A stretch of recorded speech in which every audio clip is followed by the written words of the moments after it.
तो आपको थोड़ा सुनाई दे रहा है कुछ कि नथिंग? ओके, तो जो हम श्लोक पर चर्चा करने वाले हैं उसका मैं थोड़ा विश्लेषण करता हूँ और will try to recite the verse. तो आज हम भगवद्गीता के 4 श्लोकों पर चर्चा करेंगे। 7वें अध्याय के 16वें श्लोक से जो है 19वें श्लोक तक। तो पहले 19वें श्लोक पे आते हैं मैं इसका अर्थ बताता हूँ, फिर हम उसको 1-2 बार दोहराने का प्रयास करेंगे। तो भगवान हमें बता रहे हैं, ये दिख रहा है आपको? ओके। तो बहुनाम, बहुनाम मतलब अनेक, जन्मनाम अनेक जन्मों के बाद, अंते बहुत जन्मों के बाद। Okay good. तो बहुनाम जन्मनाम अंते। तो कृपया आप एक लाइन का अर्थ बताता हूँ मैं, आप दोहरा सकते हैं, फिर हम चर्चा करते हैं। बहुनाम जन्मनाम अंते। तो अनेक जन्मों के अंत के बाद क्या होता है कि भगवान कहते हैं ज्ञानवान, जो ज्ञानी लोग होते हैं, जिनको ज्ञान अर्जित करते हैं, वो मां प्रपद्यते, वे मेरी शरण में आते हैं। ज्ञानवान मां प्रपद्यते। तो क्यों वो मेरी शरण में आते हैं? क्या समझ होती है उनकी? वासुदेव, वासुदेव भगवान का नाम है। वासुदेव सर्वमिति, जो भगवान है वही सर्वस्व है, वही हमारे अंतरंग में जो भी इच्छाएं हैं, अपेक्षाएं हैं, हमारी ज़रूरतें हैं, वही अंत में पूरी कर सकते हैं। यह जो हम समझते हैं वासुदेव सर्वमिति, स महात्मा, ये जो साक्षात्कार जिन लोगों को आया है वो लोग महात्मा हैं। स महात्मा, और ऐसे लोग क्या है? सुदुर्लभ, ऐसे लोग बहुत ही दुर्लभ है। स महात्मा सुदुर्लभ। 1-2 बार हम दोहराते हैं। बहुनाम जन्मनाम अन्ते, ज्ञानवान मां प्रपद्यते। वासुदेव सर्वमिति, स महात्मा सुदुर्लभ। एक और बार दोहराएंगे, उसके बाद हम साथ में एक बार दोहराएंगे। पहले रिस्पॉन्सिवली। बहुनाम जन्मनाम अन्ते, ज्ञानवान मां प्रपद्यते। वासुदेव सर्वमिति, स महात्मा सुदुर्लभ। तो एक बार भी हम साथ में दोहराते हैं, साथ में साथ। बहुनाम जन्मनाम अन्ते, ज्ञानवान मां प्रपद्यते। वासुदेव सर्वमिति, स महात्मा सुदुर्लभ। एक और बार। बहुनाम जन्मनाम अन्ते, ज्ञानवान मां प्रपद्यते। वासुदेव सर्वमिति, स महात्मा सुदुर्लभ। एक आखिरी बार। बहुनाम जन्मनाम अन्ते, ज्ञानवान मां प्रपद्यते। वासुदेव सर्वमिति, स महात्मा सुदुर्लभ। श्लोक है। कई गीता में ऐसे श्लोक, गीता एक काव्य है, तो गीता के कई श्लोकों को मैंने इंग्लिश में पोएट्री के रूप में लिखा हुआ है। After many lifetimes of wandering, the wise come at last to me surrendering. They know me as the fulfillment of their every need. Rare, how incredibly rare are such great souls indeed. बहुनाम जन्मनाम अन्ते, after many lifetimes of wandering, बहुत जन्मों तक भ्रमण करने के बाद क्या होता है? The wise come to me at last, come at last to me, surrendering. ज्ञानवान मां प्रपद्यते, लोग भगवान के पास आते हैं, मिशन में आते हैं। क्यों? Vasudeva Sarvamiti. They know me as the fulfillment of their every need. हमारे हृदय की, हमारे अंतरात्मा की जो भी अंतर में जो भी हमारी ज़रूरत है वो सब केवल भगवान पूरी कर सकते हैं. समहात्मा सुदुर्लभा. Rare, how incredibly rare are such great souls indeed. तो आज हम इस विषय पर चर्चा करेंगे कि किस तरह से जब भगवान की भक्ति होती है तो कुछ लोग भगवान की भक्ति में आते हैं, कुछ लोग नहीं आते, अनेक लोग नहीं आते. तो अभी इसमें फर्क क्या है? ये 7वां अध्याय जो है भगवद गीता का, इसमें भगवान जो गॉड्स रिलेशनशिप, कि भगवान का संबंध चीज़ों के साथ और लोगों के साथ क्या है ये बताया जा रहा है. तो चीज़ों के साथ जो संबंध है भगवान ने 7वें अध्याय के 8वें श्लोक से 13वें श्लोक तक बताया है, और 7वें अध्याय के 15वें श्लोक से फिर 24वें श्लोक तक वो अलग अलग प्रकार के जो लोग होते हैं उनके साथ उनका क्या संबंध है वो बता रहे हैं. और जब वे बता रहे हैं इसका उद्देश्य क्या है कि भगवान ने पहले बताया था, 7 के बीच में जो 7वें श्लोक बताया कि सारा जो जगत है वो एक जेवरों की माला के समान है, और जो जेवरों की माला होती है उसमें एक धागा होता है.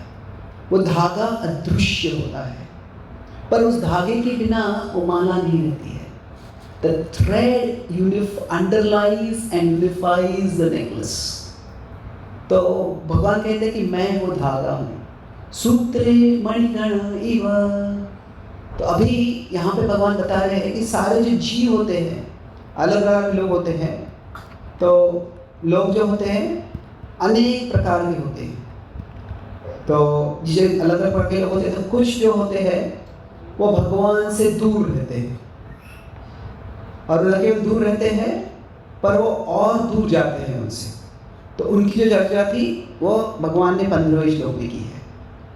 और 16 से 19वें श्लोक में those who come near to him, जो उनके करीब में आते हैं, और जो बीच में रहते हैं उनकी चर्चा भगवान 20 से 24 में करेंगे. मतलब जो न तो भगवान से दूर जा रहे हैं न तो भगवान के पास आ रहे हैं, जो बीच में है उनकी चर्चा भगवान बाद में करेंगे.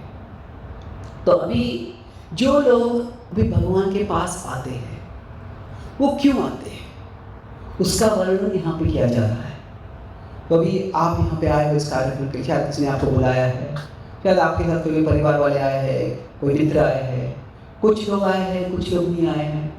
तो क्यों कुछ लोगों को भगवान की ओर जाने में उत्सुकता होती है? Why are some people interested? Why are some people attracted? Why are others not?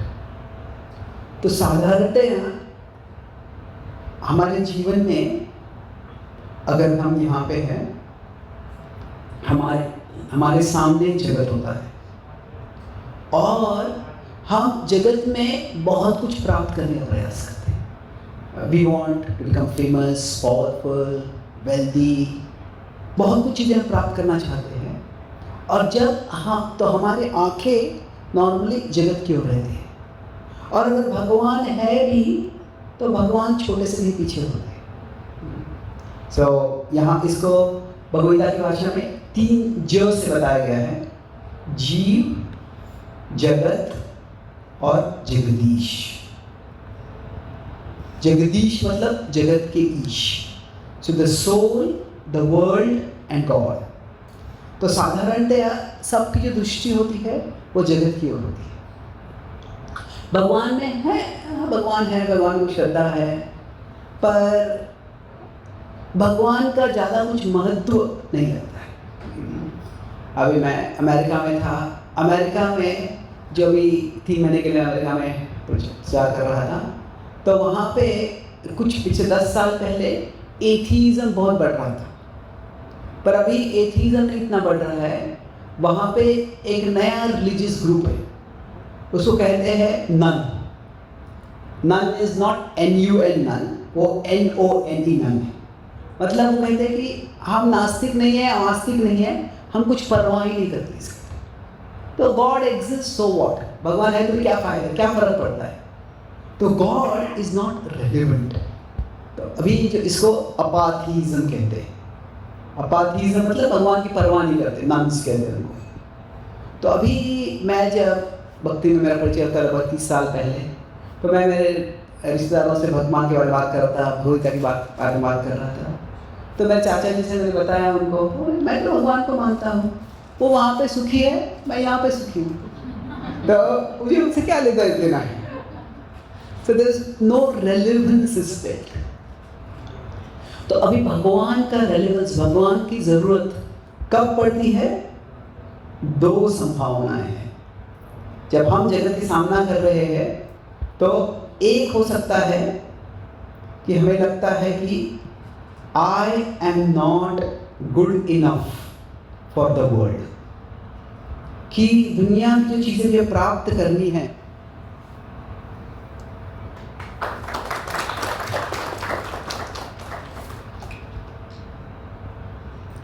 उनके लिए मैं पर्याप्त नहीं हूँ। शायद मैं इतना स्मार्ट नहीं हूँ, शायद मैं इतना सुंदर नहीं हूँ, शायद मेरे इतने कॉन्टैक्ट्स नहीं हैं, शायद मेरे जीवन में इतनी समस्याएं हैं उनका सामना नहीं कर पा रहा हूँ।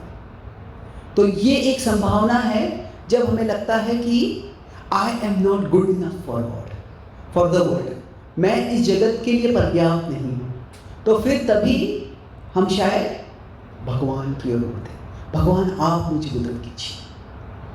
और दूसरी संभावना यहाँ पे एक है कि the world is not good enough for me. Now अभी the world is not good enough for me, ये कोई अहंकार की संकल्पना नहीं है। ये व्यक्ति को लगता है कि ये दुनिया में कोई फेमस बन जाएगा, कोई बहुत ऐश्वर्यशाली बन जाएगा, यहाँ पे जाके ये देखेगा, यहाँ पे जाके वो खेलेगा, यहाँ पे जाके वो खाएगा, ये वो करेगा। ठीक है, उसके बाद में क्या है? क्या जिंदगी भर यही वापस करते रहना है कि इसके अलावा और कुछ है? तो ये जो दो संभावनाएं हैं कि I am not good enough for the world या the world is not good enough for me, ये दो विचारों के कारण व्यक्ति की दृष्टि जो होती है वो इस दुनिया से कहीं और जाती है। तो अभी जो आध्यात्मिक जगत में जो अभी हम कहते हैं मटीरियलिस्ट है, जो भौतिकवादी है, और जो स्पिरिचुअलिस्ट है, जो आध्यात्मिकवादी है, अभी दोनों में प्रधान फर्क क्या है कि जब कोई भौतिकवादी व्यक्ति होता है तो उसके लिए जगत बहुत बड़ा होता है और भगवान बहुत छोटे होते हैं। भगवान मतलब क्या जरूरत है उनकी। पर जब कोई व्यक्ति आध्यात्मिक बन जाता है तो फिर उनके लिए जगत छोटा बन जाता है और भगवान जो है वो बड़े बन जाते हैं।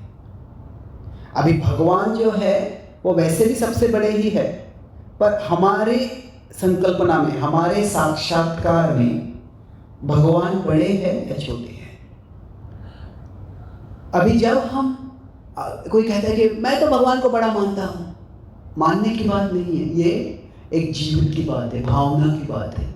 जब हम दुनिया को बहुत बड़ा मानते हैं तो दुनिया में हमेशा ऊपर नीचे होते रहता है, कभी खुशी कभी गम, ये होते रहता है। अगर हम हमारे संकल्पना में दुनिया बहुत बड़ी है तो फिर क्या होता है, जब दुनिया में कोई सुख आता है तो हम बहुत सुखी हो जाते हैं, जब दुख आता है तो बहुत दुखी हो जाते हैं। तो ये उतार चढ़ाव जो होता है बहुत होते रहता है।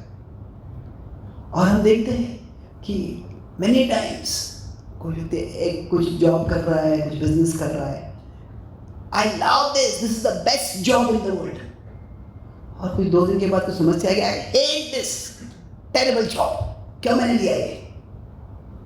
तो आजकल तो संबंधों के बारे में ऐसे हो गया, एक दिन है I love you, I can't live without you, अगले दिन I hate you, I can't live with you. तो ये जो होता है द्वंद्व बहुत होते रहते हैं। तो जब हमारे दुनिया बहुत बड़ी होती है तो क्या होता है, तभी हम इमोशनली ज़्यादा स्टेबल नहीं रह सकते हैं, इमोशनली अनस्टेबल हो जाते हैं। क्योंकि दुनिया के द्वंद्व जब आते हैं तो उसकी समस्या ऐसी होती है कि कोई अच्छा हो गया तो उसको बहुत अच्छा लगता है, बुरा हो गया तो ऐसा लगता है ये पूरा मेरी जिंदगी खत्म हो गई। तो इस तरह से व्यक्ति को भावनात्मक स्तर पे क्या प्रभाव हो रहा है, व्यक्ति के जीवन में क्या प्रभाव हो रहा है, ये जब हम देखते हैं उससे हम समझते हैं कि सकते हैं कि उस व्यक्ति के लिए भगवान कितने बड़े हैं और जगत कितना बड़ा है। जब हमारे लिए भगवान बड़े हैं, जगत छोटा है, तो क्या होता है, तभी भी हमारे जीवन में इस जगत के कारण द्वंद्व तो आने ही वाले हैं, द्वंद्व तो आते ही रहेंगे। पर जब द्वंद्व आएंगे तो हम क्या होगा, हम उसमें स्टेबल रहेंगे। ज़्यादा ठीक है, अच्छा हो गया, कृतज्ञ, बुरा हो गया, ठीक है, it's not the end of the world, दुनिया खत्म नहीं हो रही इससे। तो यहाँ पे हम स्टेडी हो जाते हैं। जब व्यक्ति स्टडी होता है तो वो और जिम्मेदार हो सकता है, वो और परिपक्व होता है, वो और अच्छी तरह से जीवन में जी सकता है। तो ऐसे नहीं है कि जब हम आध्यात्मिक बन जाते हैं, it's not that we just turn away from the world and run away from our responsibilities. उल्टा जब हमारा भगवान में आश्रय होता है तो हम हमारी जिम्मेदारियाँ और अच्छी तरह से कर सकते हैं, क्योंकि हमारे भावनात्मक स्तर पे हम और स्टेबल हो जाते हैं। So this is the difference कि कौन भौतिकवादी है, कौन आध्यात्मिकवादी है। तो अभी जो बता रहा था कि दो चीज़ें हैं यहाँ पे कि जब दुनिया से नज़र उठ के भगवान की ओर कब जाएगी, कि या तो मुझे लगता है कि ये जगत में इतनी सारी समस्या है, मैं इनका हल नहीं कर सकता, तो आई am not good enough for the world. तो जब लोग भगवान के पास जाते हैं, वही जो भी दो चीज़ें मैं बताई, उसको अलग तरह से बता सकते हैं। एक है कि शॉक एब्जॉर्बर, ये दुनिया में बहुत सी समस्या आती है, भगवान के पास जाऊंगा तो भगवान मुझे को सहन करने की शक्ति दे देगी। ये एक संकल्पना है, शॉक एब्जॉर्बर, कि okay I am not good enough for the world, पर कहीं रास्ता खराब है, पर मेरी गाड़ी में शॉक एब्जॉर्बर होगा तो इतना खराब नहीं होगा, इतना मुझे ऊपर से झटके नहीं होंगे, आई वोंट बी शेकन। ये है। और दूसरा है God is the goal transformer, कि the world is not good enough for, मतलब क्या है कि इस दुनिया के परे और कुछ है, और जो दुनिया के परे भगवान है वही मेरे जीवन का उद्देश्य है, उनको प्राप्त करना ये मेरे जीवन का उद्देश्य है। तो अभी दोनों तरह से जब भगवान की ओर मुड़ते हैं ये अच्छा ही है, किसी भी तरह से मुड़ते हैं तो अच्छा है। तो अभी ये जो है यहाँ पे जो 7.19 जो बताया है, भगवान वासुदेव सर्वमित्र, जो श्लोक हमने सेट किया, वो इस स्तर पे व्यक्ति आ गया है, उसका केंद्र भगवान, उस व्यक्ति की चेतना में भगवान पूरी तरह से फिक्स्ड हो गए हैं। तो अभी इस जर्नी पे, इस परिवर्तन पे व्यक्ति किस तरह जाता है, तो यहाँ पे भगवान बताते हैं, कुछ और श्लोक पहले जाएंगे, यहाँ पे भगवान बताते हैं 4 प्रकार के जो लोग होते हैं वो उनकी खोज करते हैं। तो 4 प्रकार के जो लोग हैं कि भगवान बताते हैं, उस श्लोक को हम एक बार देख लेते हैं।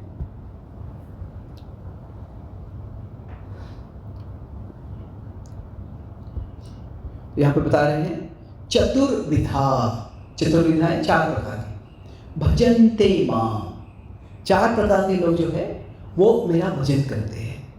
तो आप दोहरा सकते हैं, चतुर्विधा भजन्ते मां,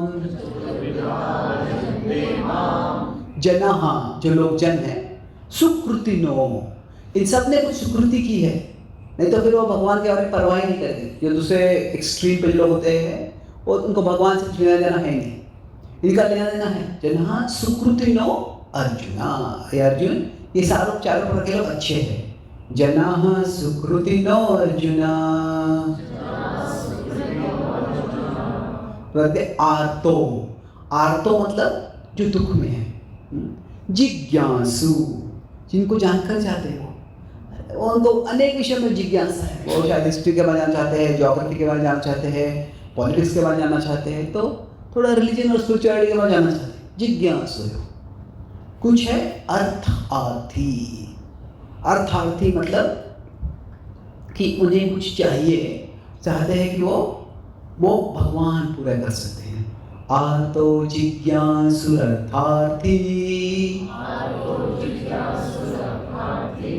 और आखिरी चौथा होता है ज्ञानी, जो व्यक्ति ज्ञान प्राप्त कर चुका है। ज्ञानी च भरतर्षभा, हे अर्जुन आप भरत के पुत्र हो, ज्ञानी भी है। ज्ञानी च भरतर्षभा। तो अब इसमें जो है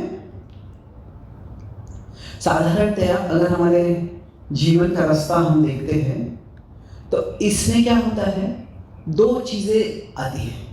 एक है द डिजायर फॉर प्लेजर, कि हम चाहते हैं कि हमें सबको सुख मिलना चाहिए, और दूसरा होता है द फियर ऑफ ट्रबल, कि हमें कुछ समस्या नहीं आनी चाहिए। हम रोज हमारे जीवन में जा रहे हैं, सुबह उठते हैं, कुछ में दिनचर्या करते हैं, हम चाहते हैं कि मुझे कुछ सुख मिले, और हमें क्या चाहते हैं, कुछ दुख न मिले। तो इससे संबंध में दो प्रकार के लोग होते हैं। जो आर्तो जो है, जो दुख में है, मतलब क्या है, उनको समस्या लग रही है, समस्या का मुझे उछाल चाहिए। और डिजायर फॉर प्लेजर जो है वो अर्थार्थी। अर्थ का एक अर्थ है, अर्थ शब्द का अनेक अर्थ है। तो अर्थ का एक अर्थ है कि पैसा, जैसे अर्थमंत्री होते हैं, और अर्थी तो जैसे पुरुषार्थ होते, उद्देश्य, जिनका उद्देश्य है कि उनको पैसा चाहिए। तो इस प्रकार के लोग हैं आर्तो और अर्थार्थी। ये दो प्रकार के लोग जो है वो भगवान के पास आते हैं। उनको लगता है मेरे पास अभी इतनी समस्या आ गई है, तो इस समस्या का कैसे हल करूँ, मैं नहीं कर सकता इसका, तो मुझे भगवान से प्रार्थना करनी है। तो आप शायद देखा होगा, मुझे जब चलता हूँ मैं, मुझे क्रचेस लगते हैं। तो मैं जब बचपन में 1 साल का था तो मुझे पोलियो हो गया था। तो मेरे माता पिता ने मुझे डॉक्टर के पास ले गए थे पोलियो की वैक्सीन के लिए। पर मैं एक छोटे शहर में रहता, महाराष्ट्र में, तो वहाँ पे जो इलेक्ट्रिसिटी, वहाँ जो छोटा सा क्लिनिक था, तो वहाँ पे जिस फ्रिज में उन्होंने पोलियो का वैक्सीन रखा था, पिछले रात वहाँ पे इलेक्ट्रिसिटी का पावर चला गया था, तो वो फ्रिज का पावर चला गया था। तो वैक्सीन में जो पोलियो के जर्म्स थे, वो पावर न होने के कारण, फ्रिज में रहने के कारण वो और बढ़ गए। तो फिर जब वैक्सीन दिया तो वैक्सीन पोलियो टालने के लिए था, और वैक्सीन से ही पोलियो हो गया मुझे। तो मुझे पता नहीं है, पर एक दिन मैं चल रहा था, अचानक गिर गया, फिर आपसे कभी चल नहीं पाया, मुझे याद नहीं है। पर मेरी पहली याद इसके बारे में है, मैं 2-3 साल का था। तो कुछ पड़ोसी या रिश्तेदार कोई मेरे घर में आए थे हमारे, और वो मेरी माँ को सांत्वना दे रहे थे कि बहुत बुरा हो गया, आपके बेटी को पोलियो हो गया। तो अभी मुझे याद है, मेरी माँ वेरी क्लियर कॉन्फिडेंट वॉइस में वो कह रही कि whatever he lacks physically, God will provide him intellectually. जो भी कमी है शारीरिक स्तर पे, वो बौद्धिक स्तर पे भगवान पूरी कर देंगे। तो अभी मैं शायद 2-2.5-3 साल का था, वहाँ पे क्या बौद्धिक क्षमता मेरी माँ ने देखे मुझे पता नहीं। तो कुछ सालों के बाद गुजर गई, इसलिए मुझे पूछने का मौका नहीं मिला। पर जो भी उससे क्या हो गया, बचपन से ही मेरे मन में ये धारणा हो गई। तो पहले मैंने गॉड के बारे में नहीं सोचा, पर ये सोचने लगा कि मैं खुद की पहचान मेरे इंटेलेक्चुअल साइड से ज़्यादा कर रहा था, कि मेरी बुद्धि से। और जब मैं पढ़ाई करता था तो मुझे आसानी से समझ में आता था, आसानी से याद रहता था, आसानी से मैं समझा सकता था। तो मैं देखा कि हाँ, मैं बाकी बच्चों के साथ वहाँ खेल नहीं सकता हूँ, कुछ कमी है पर कुछ अच्छाई भी है। तो जब हमारी दृष्टि केवल इस जगत की ओर होती है, तो क्या होता है कि इस जगत के दृष्टि से अगर कोई चीज़ कम है और वो प्रोमिनेंटली दिखती है, तो वह हमारे मन में भी बैठ जाती है, और फिर उससे हमेशा इनसिक्योरिटी, इन्फीरियॉरिटी, ये सब भावनाएं रहती हैं। पर अगर हमारी दृष्टि भगवान की ओर थोड़ी झुक गई, ठीक है, इस दुनिया में अलग अलग प्रकार के शौक आएंगे, पर भगवान हमें जो भी शौक आएंगे, जो भी समस्या आएगी, उनको सामना करने का सामर्थ्य दे देंगे। अभी कैसे देंगे, कब देंगे, वो उसके लिए हमें थोड़ी ओपन माइंडेडनेस रखना पड़ता है कि ठीक है, हमारा दिमाग खुला रखना है, ठीक है। तो कुछ लोग ऐसे होते हैं कि जब उनके घर दिल में कुछ समस्या आ जाती है तो जो मन होता है बड़ा हताश हो जाता है। अगर हमारा जो दृष्टि है केवल मैं यहाँ पे हूँ, जगत यहाँ पे, ऊपर भगवान है, ऐसे देख नहीं रहे हैं, तो क्या होता है कि अभी सबके जीवन में लॉस किसी न किसी पद्धति से आएगा। शायद हम कोई एग्ज़ाम दे रहे हैं, एग्ज़ाम में अच्छे मार्क्स नहीं मिलते हैं, हम कोई इंटरव्यू देते हैं, वहाँ पे कुछ अच्छा नहीं होता है, हम कुछ रिश्ता परस्यू कर रहे हैं, उसमें कुछ समस्या आ जाती है। लॉस ये सबके जीवन में आता है, पर ये लॉस जो है ये एक प्रसंग है। पर इसमें बताता क्या है कि ये हमारे जीवन में द्वंद्व होते हैं, तो ये लॉस ये एक द्वंद्व है। तो अभी हमारा मन जो है वो उस लॉस को कैसे देखता है, मेंटल एक्सपीरियंस, हम उसको किस तरह से देखते हैं, ये बताना चाह रहा हूँ कि हम कैसे भगवान हमारे लिए शॉक अब्सॉर्बर बन सकते हैं। या तो हम देख सकते हैं कि ठीक है, आई हैव लॉस्ट, ठीक है, मैंने इस बिजनेस में पैसा लगा था, ये पैसा बिजनेस चला नहीं, पैसा चला गया, आई हैव लॉस्ट, ठीक है, ये ऑब्जेक्टिव है। पर इससे और खराब है आई एम लॉस्ट। ये तो क्या है, केवल एक पोजीशन चला गया, जो हमने प्राप्त किया था वो चला गया। यहाँ पे क्या है, यहाँ पे डायरेक्शन ही चला गया, मुझे क्या करना है पता। पर इससे भी घातक क्या है, जब हमारा मन सोचता है आई एम अ लूजर, कि मैं तो, मेरी किस्मत ही टूटी है, मेरा जीवन ही टूटा हुआ है, सब मुझ में ऐसे कोई फॉल्ट है, ऐसे कोई प्रॉब्लम है मुझ में कि कभी कुछ होगा ही नहीं मेरा। ये डायरेक्ट क्या होता है, सेल्फ डेफिनेशन तक बचा जाता है कि मेरे खुद के बारे में क्या संकल्पना है उसमें चला जाता है। और जब इस तरह से वो चला जाता है तो वो व्यक्ति फिर डिप्रेशन में चला जाता है, उसका लो सेल्फ एस्टीम हो जाता है, और कभी कभी आत्महत्या के विचार आने लगते हैं। तो लॉस जो है ये सबके जीवन में आएगा, पर अगर हमारी दृष्टि केवल इस जगत की ओर ही है, तो जगत में अगर बहुत ज़रूरी कोई चीज़ है हमें चली गई तो मेरे जीवन का अर्थ ही क्या है तो जाता है। पर अगर हम समझते हैं कि ये जगत के परे भगवान है और भगवान की कोई योजना ज़रूर है मेरे जीवन के लिए, तो एक दरवाज़ा बंद हो जाएगा तो भगवान ज़रूर दूसरा दरवाज़ा खोल देंगे। तो कब खुलेगा, कैसे खुलेगा, कहाँ होगा वो दरवाज़ा, उसके लिए हमें थोड़ा भजन दे माँ, उसके लिए क्या है कि हमें भगवान का भजन करना जरूरी है। तो अभी जब भगवान का भजन करते हैं, सत्संग में आते हैं, जब हम जप करते हैं, तो वो कथा सुनते हैं, तो उससे क्या होता है, कीर्तन करते हैं, उससे एक तरह से कोई शांति मिलती है। पर पीस, शांति अच्छी चीज़ है, महत्वपूर्ण चीज़ है, पर इसके अलावा क्या है, इससे और महत्वपूर्ण चीज़ है कि एक पर्पस मिलता है, एक दिशा मिलती है। भगवान कहते हैं कि वो भक्ति को बुद्धि योग कहते हैं, तदामि बुद्धि योगम तम ये माम उपयान्ति ते। तो बुद्धि योग का मतलब क्या है कि वो योग जिससे हमको बुद्धि मिलती है, कि हम ऐसे कुछ कार्य करते हैं जिससे कि जब हम जप करते हैं, जब हम कीर्तन करते हैं, तो क्या होता है, सबसे पहले हमारा माइंड पीसफुल होता है, फिर उसके बाद में वो पर्पसफुल होता है। पर्पसफुल मतलब क्या होता है कि हमें एक दिशा मिलती है, मुझे इस दिशा में जाना है।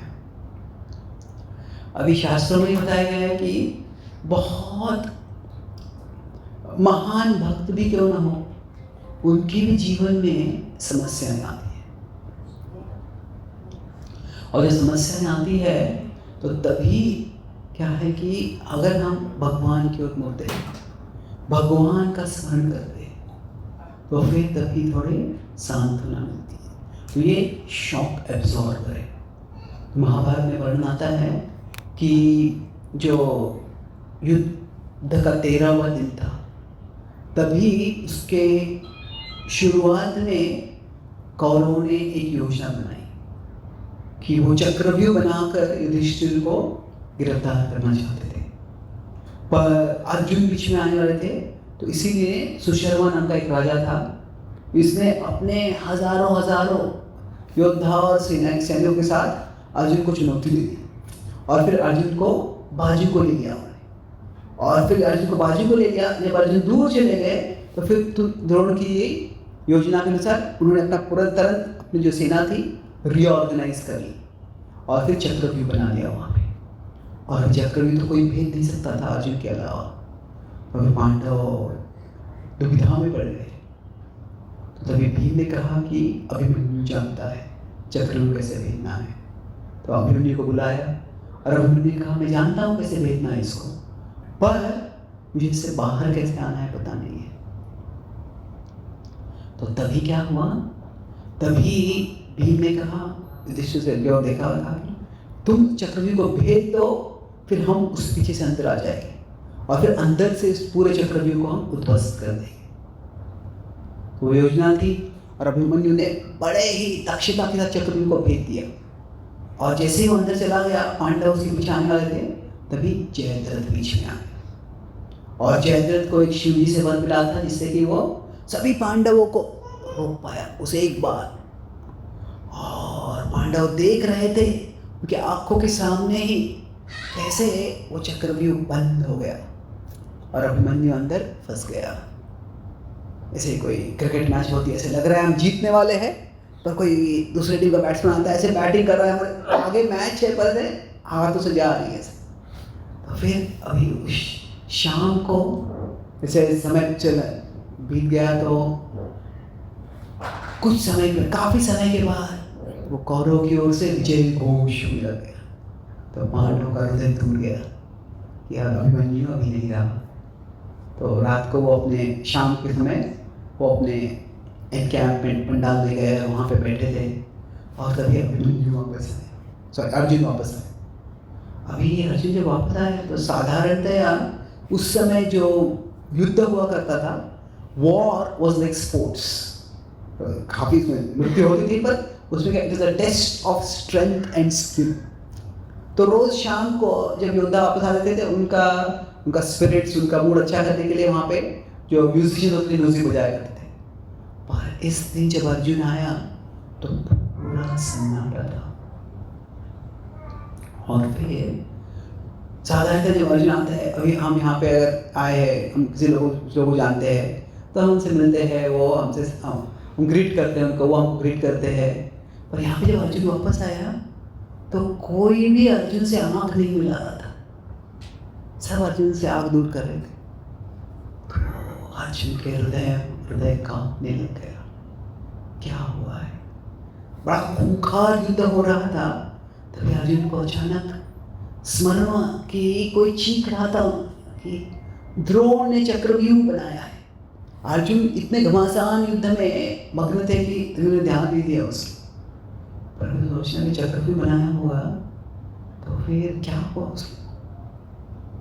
फिर तभी सोचने लगे कि शायद अभिमन्यु तो भेजने गया था, पर अभिमन्यु जानता नहीं बाहर कैसे, क्या अभिमन्यु कुछ हो गया।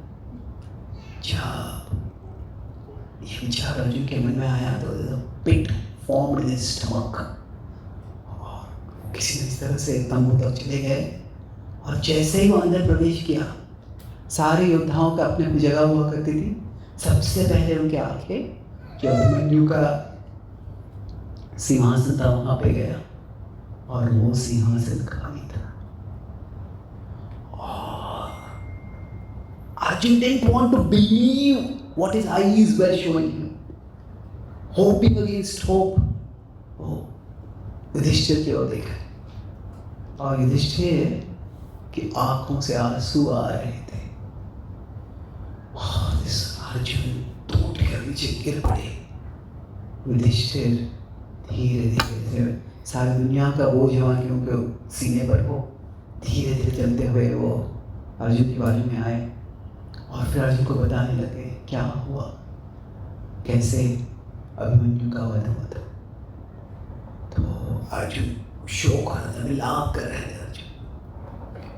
हाँ, अभिमन्यु चिल्ला रहे, बोल रहे थे, वो सोच रहे थे कि अभिमन्यु जब पीड़ा में था, खतरे में था, शायद उसने मुझे पुकारा होगा, शायद उसने कहा होगा कि पिताजी मैं उसके लिए नहीं पहुंच पाया। और फिर धीरे धीरे अर्जुन का जो शोक था वो क्रोध में परिवर्तित हो गया, और फिर अर्जुन अपने भाइयों को देखने लगे, कहने लगे युधिष्ठिर भी, क्या तुम्हारे सारे शस्त्र हैं ये केवल एक जेवर जैसे हैं? क्या तुम में से कोई भी एक व्यक्ति मेरे बेटे का संरक्षण नहीं कर सके? Fire on you. तभी अर्जुन के जो वचन थे वो चाबुक के काम के जैसे whips on the hearts of Yudhishthira and Bhima. तो तभी कृष्ण अर्जुन के पास आए और कृष्ण ने अर्जुन को एक साइड हग में पुल कर लिया और कृष्ण ने कहा, हे पार्थ, इस जगत में दुख विपत्तियां सब पर आती हैं, बुद्धिमान लोग हो या बुद्धिहीन लोग हो, पर इन दोनों में फर्क क्या है कि जो बुद्धिहीन लोग होते हैं जब समस्याएं आती है तो वो ऐसा कार्य करते हैं जिससे समस्याएं और बढ़ जाती हैं। जो बुद्धिमान लोग ऐसे होते हैं वो समस्याएं आती है तो समस्या कम कैसे करें वो देखते हैं। हे अर्जुन, देखो तुम्हारे भाई भी बड़ी पीड़ा में हैं, वो शोक के सागर में डूब रहे हैं जैसे कि तुम डूब रहे हो अभिमन्यु के मृत्यु के कारण। कृपया अर्जुन ऐसे वचन मत बोलो जिससे कि उनका दुख और बढ़े। तो अर्जुन ने जब ये वचन सुने तो ये कृष्ण के वचन, ये तत्व ज्ञान नहीं है, कोई बड़ा तत्व ज्ञान नहीं है, प्रैक्टिकल नॉलेज है। पर इसमें क्या कर रहे हैं भगवान जी वचन बोलकर? साधारणतः क्या होता है कि जब हमें दुख होता है तो हमारा दुख इतना हो जाता है हमारे लिए कि दूसरे भी दुख में हैं वह हमें ध्यान ही नहीं रहता है। और इंग्लिश में कहते हैं हर्ट पीपल हर्ट पीपल। जो दुखी लोग होते हैं वो दूसरों को भी दुखी कर देते हैं। तो जब ऐसे होता है तो अगर उस समय हम किसी तरह समझ सके कि वास्तव में अभी हर्ट पीपल, जो लोग दुखी है वो क्या करते हैं? Hurt people. दुखी लोग दूसरों को दुखी करते हैं। तो उस समय किसी तरह से अगर हमारी चेतना थोड़ी बड़ी हो जाए कि I am not alone in suffering, कि मेरे जीवन में दुख नहीं है, सबके जीवन में दुख है, तो बाकी अलग अलग लोगों को अलग अलग प्रकार से दुख होगा। भाई अर्जुन के पुत्र का वध हो गया है तो वो अर्जुन का जो दुख है वो उतना किसी और को नहीं होगा। पर ऐसे नहीं है कि अर्जुन को अभिमन्यु के प्रति प्रेम था और युधिष्ठिर को और भीम को अर्जुन के पुत्र के प्रति कोई प्रेम नहीं था, वो सारा एक ही परिवार है। तो जब ये अर्जुन की चेतना का थोड़ा बढ़ गया, कभी कृष्ण के वचनों से यह हुआ तो तभी क्या हो गया, सोचने लगे कि अगर भी हम सब दुख में हैं या अभिमन्यु का वध हुआ इसका कारण युधिष्ठिर या भीम नहीं है। उन्होंने, अर्जुन भी तो योद्धा थे और कमांडर थे, उन्होंने योजना तो उचित बनाई थी, पर ये जयद्रथ ने बीच में आकर जो है सारी योजना को ध्वस्त कर दिया।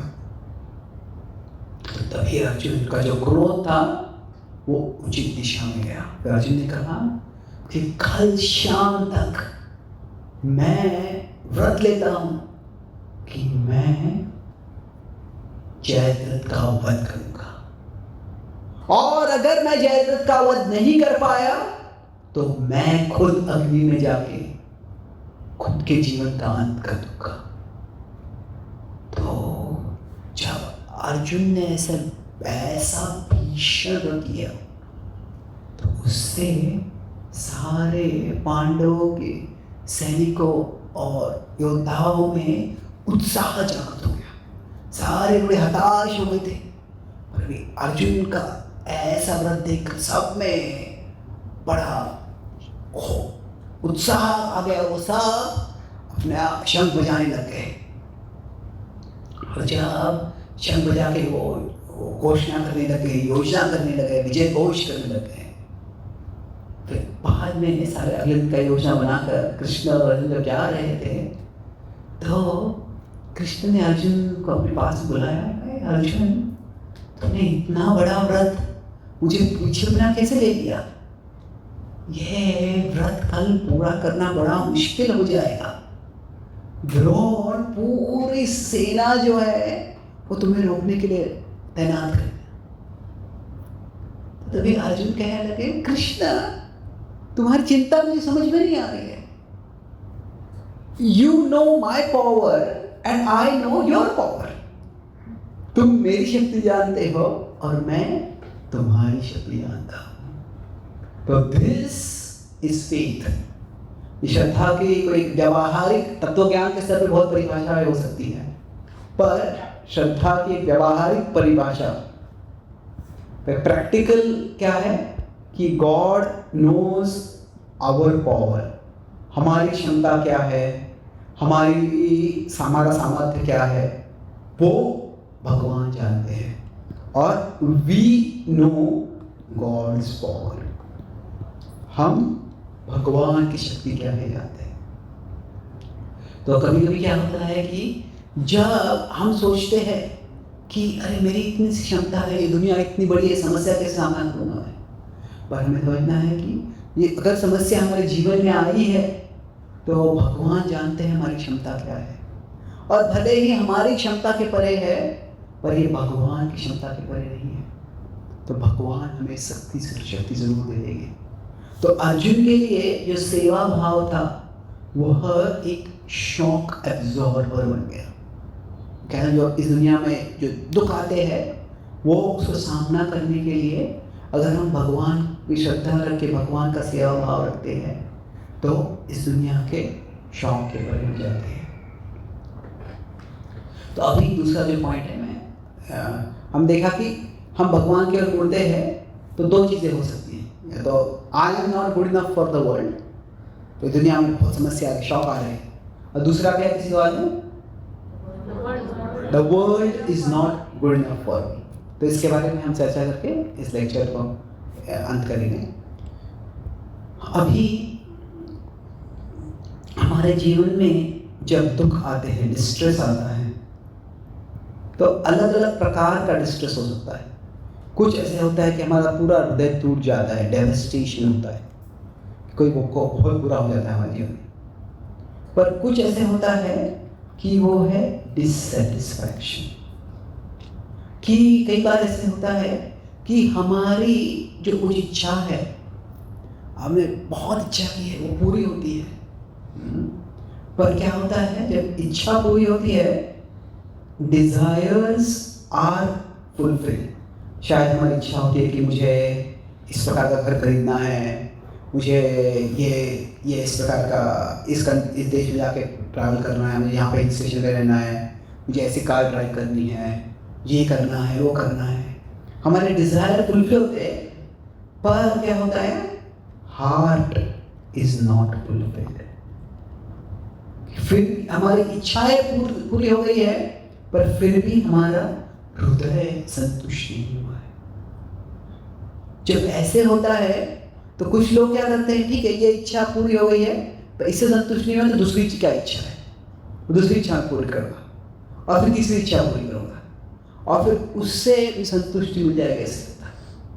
पर कुछ ऐसे होते भाग्यवान लोग, बुद्धिमान और भाग्यवान दोनों, इंटेलिजेंट एंड फॉर्चुनेट जो होते हैं, वो समझते हैं कि वास्तव में एक इच्छा पूरी करते रहूँगा, कब तक पूरी करते रहूँगा, आज एक इच्छा है तो दूसरी इच्छा है, परसों तीसरी इच्छा है, ये पूरी करते रहो। क्या जिंदगी केवल एक ट्रेडमिल के समान है, उस पर और दौड़ते रहो, थकते रहते हैं, पर एक नई नई इच्छा आगे आती रहती है। तो क्या इसके परे और कुछ है?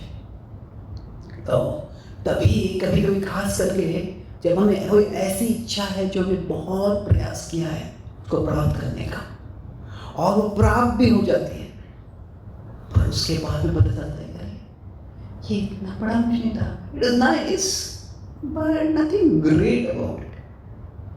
कई बार क्या होता है कि हमें कुछ सुख मिलता है, हम कोई हिल स्टेशन पे आते हैं, तो आजकल तो लोग हिल स्टेशन पे आते हैं, वो हिल स्टेशन का सौंदर्य भी देखते हैं, वहाँ पे सेल्फी लेके मैं कितना सौंदर्य देख रहा हूँ ये दिखाना चाहते हैं दूसरों को। और फिर से क्या दुनिया का ऐसे प्रभाव रहता है कि we are not so worried about being happy as about telling others that we are happy.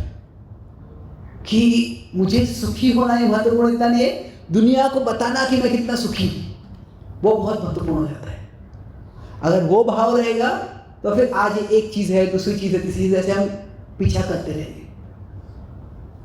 पर कभी तो हमारे जीवन में आ जाता है कि ठीक है, ये दुनिया बताती है कि ये खाओ, ये पियो, ये खरीदो, ये करो, अभी मैंने काफ़ी कुछ किया है, पर क्या इसमें सही में सुख है कि क्या मुझे कुछ और चाहिए? तो तभी क्या होता है, भगवान जो है वो गोल ट्रांसफॉर्मर हो जाते हैं। तो ये गोल ट्रांसफॉर्मर का मतलब क्या है कि मान लीजिए कि भगवान एक सागर के समान है। God is an ocean of happiness, और हम यहाँ पे हैं, तो अभी इस सागर से कई जगह पे कुछ बूंदे आ जाती है। तो अभी जो बूंदे हैं, सारी बूंदे इस सागर से ही आई हैं, पर सारी बूंदे हमें सागर की ओर नहीं ले जाएगी। कुछ बूंदे हमें सागर से दूर ले जाएगी, कुछ बूंदे हमें सागर के पास ले जाएगी। तो वैसे ही क्या है कि इस दुनिया में बहुत सी आकर्षक चीज़ें हैं, और ये आकर्षक चीज़ें जो है वो एक जल की बूंदों के समान है। अगर हम रेगिस्तान में हैं, बड़ी प्यास लगी है, तो एक बूंद भी बहुत बड़ी लगती है, पर वो एक बूंद कितना प्यास बुझाने वाली है। तो वैसे ही क्या है कि अगर हमको बूंद मिल जाती है तो डिजायर फुलफिल्ड, इच्छा तो पूरी हो गई, पर क्या है, हार्ट नॉट फुलफिल्ड, उससे हमारी प्यास नहीं बुझती है। तो जो बुद्धिमान व्यक्ति समझता है कि इस दुनिया में बहुत सी आकर्षक चीजें हैं और उन सब में थोड़ा बहुत सुख है, पर वो सारा सुख जो है वो एक बूंद के समान है, और जो शाश्वत सुख है, वह जो सुख का सागर है, वो भगवान में है। सब सुख सागर सब गुणागर, आनंदामृतिवर्धनम प्रतिपदम पूर्णामृता स्वादनम। तो ऐसे नहीं है कि जब हम इस सागर की ओर जा रहे हैं तो ये सारी बूंदों को हम छोड़ देते हैं, नहीं, हम बूंदों की ओर जाते हैं, पर हम उन बूंदों की ओर जाएंगे जो हमें सागर की ओर ले जाएगी। तो ऐसे नहीं कि भगवान की भक्ति करना है, ये दुनिया की सब चीज़ें छोड़ देनी है, पर हमें विचार करना है कि दुनिया की कौन सी चीज़ें हैं जो मुझे भगवान के करीब ले जाती है, और कौन सी चीज़ें मुझे भगवान से दूर ले जा रही है। तो अभी संगीत हम सबको अच्छा लगता है, पर अगर कोई संगीत होगा जो हमारे मन में बहुत सी कामनाएं, वासनाएं जागृत कर देता है, तो वैसा सुनने से हम में भगवान की विस्मृति हो जाए, हम भगवान से दूर चले जाए, हमारा मन अशांत हो जाएगा। पर अगर हम भगवान का मधुर कीर्तन सुनते हैं, हम भगवान के भजन सुनते हैं, तो फिर क्या होगा, वह संगीत ही है, संगीत को हम छोड़ नहीं रहे हैं, पर क्या है, वही संगीत जो है हमें भगवान के करीब ले जा रहा है।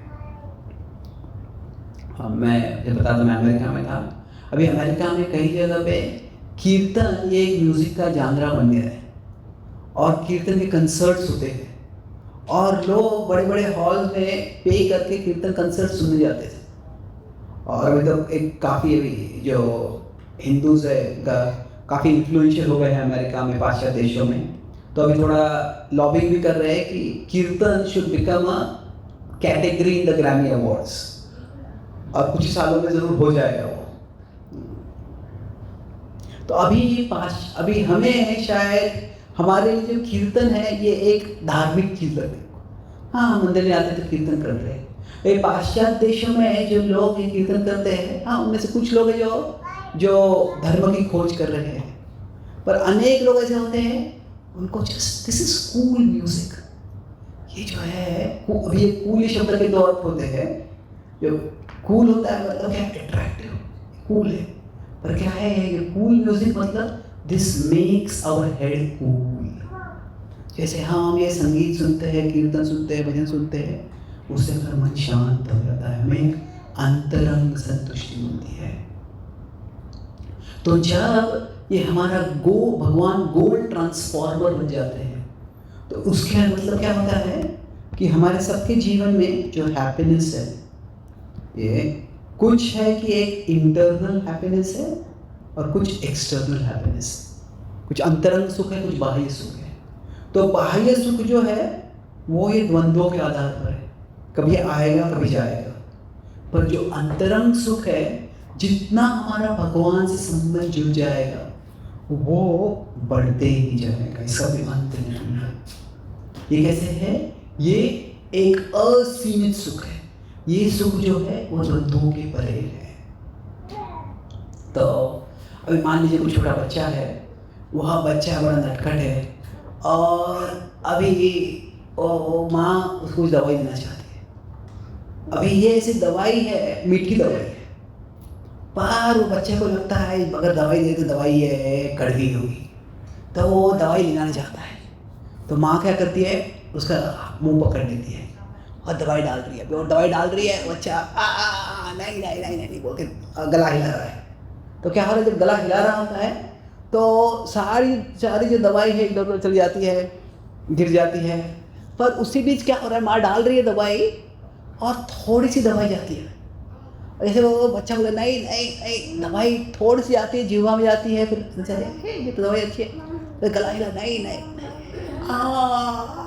तो क्या होता है, बड़े उत्साह से वो ले लगता है। तो वैसे ही क्या है हमारे लिए, जब भगवान का स्मरण है, भगवान की भक्ति है, तो वो क्या है, हमारा मन कहता है अरे मुझे ये खाना है, वो देखना है, वो पाना है।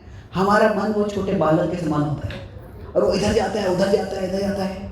वो भगवान के स्मरण में लगता नहीं है। पर जो माँ है, इसमें वो हमारी बुद्धि के समान है। तो वो बच्चा है, वो हमारे मन के समान है। जो दवाई है वो भगवान का स्मरण है।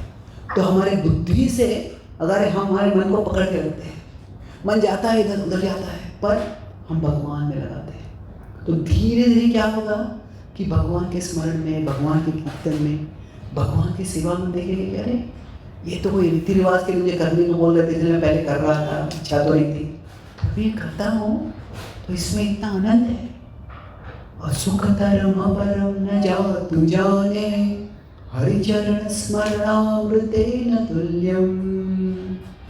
तो महान संत कुलशेखर महाराज जो कहते हैं कि वो तो पहले एक राजा थे, बहुत ऐश्वर्य था उनके पास और सारे जगत के जो भोग थे उनके पास थे। पर वो कह रहे हैं कि हे भगवान, अभी जब मैं आपका स्मरण करता हूँ तो उसमें जो आनंद है वो क्या है, वो ऐसा आनंद है, सुखतरम अपरम न जातु जाने, मैं कोई और सुख जानता ही नहीं हूँ। यहाँ आप जो बता रहे हैं, आपके स्मरण में जो सुख है वो सुप्रीम हैप्पीनेस है। तो हमारे स्तर पे हमारा जो मन जो है वो बालक के समान है। अब मन तो चंचल रहे, जैसे बालक चंचल रहते, पर हमारी जो बुद्धि है वो एक माता बन जाएगी।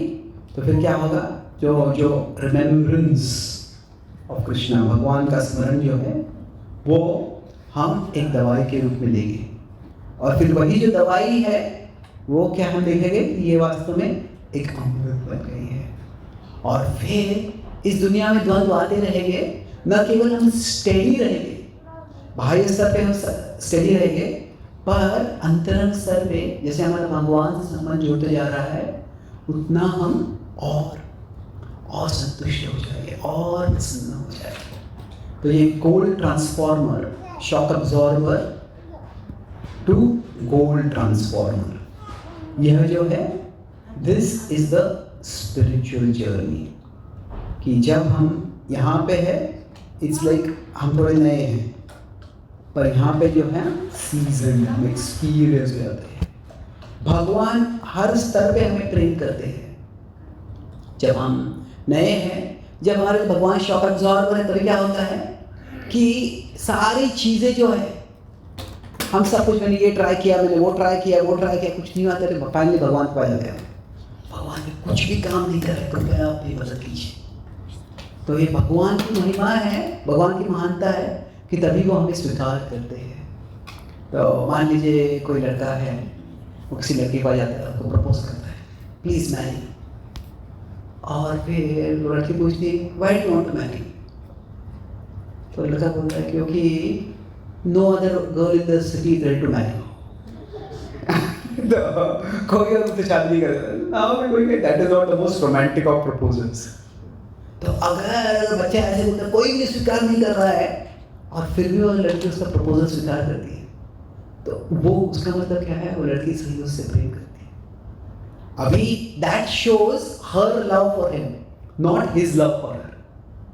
जब उसके पास और ऑप्शंस हो गए फिर भी वो उसके साथ रहेगा, तो वो उसका प्रेम है उसके लिए। तो उसी तरह से क्या है कि जब हम जाते हैं भगवान के पास, भगवान ये ट्राई किया, वो ट्राई किया, कुछ नहीं चला, अब मैं आपके पास आया।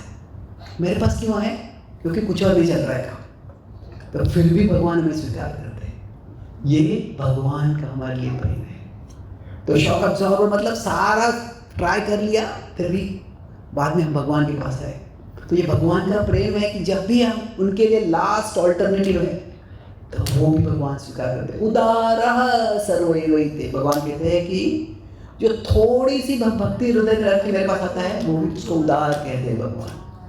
पर हमारे प्रेम का लक्षण क्या है, हमारे भक्ति का लक्षण क्या है कि जब दुनिया में चीज़ें अच्छी भी चल रही है, हमारे पास ऑप्शंस भी है, तो हमें समस्या चली गई, thank you God, bye bye. वैसे अगर हम करेंगे तो हमारा जो है वो डिवोशन ज़्यादा डीप नहीं है, भक्ति ज़्यादा सफल नहीं है। पर जब दुनिया में अच्छा भी चल रहा है, तभी हम समझते हैं इट्स गुड, द वर्ल्ड में be good but God is the best. कि दुनिया से भगवान बहुत अच्छे हैं। तो वो है हमारे भक्ति का लक्षण है कि जब हमारे पास ऑल्टरनेटिव्स है, तभी भी हम भगवान के चरण कमलों में रहते हैं, भगवान का स्मरण करके सेवा करते हैं। ऐसे लोगों को जो भगवान कहते हैं ज्ञानवान, ऐसे लोग कहते हैं ये बड़े दुर्लभ है। तो भगवद्गीता के अध्ययन से, भक्तों के सत्संग से हम सब इस ज्ञानवान के स्तर पे आकर जो अंतरंग अनंत सुख है भगवान के स्मरण सेवा में, वो प्राप्त कर सकते हैं। तो समराइज सारांश में आज 4 पॉइंट्स की चर्चा की।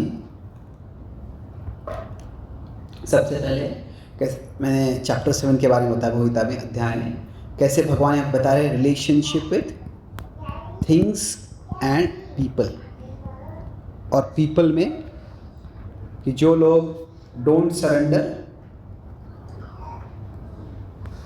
और दोज हु जो भगवान की शरण जाते हैं, जो शरण जाते हैं, तो उनमें जो है जो शरण जाते हैं उनमें हम चर्चा की कैसे होता है स्पिरिचुअल जर्नी। जो क्या है, सबसे पहले हमारे लिए जगत बहुत बड़ा होता है, भगवान छोटे होते हैं।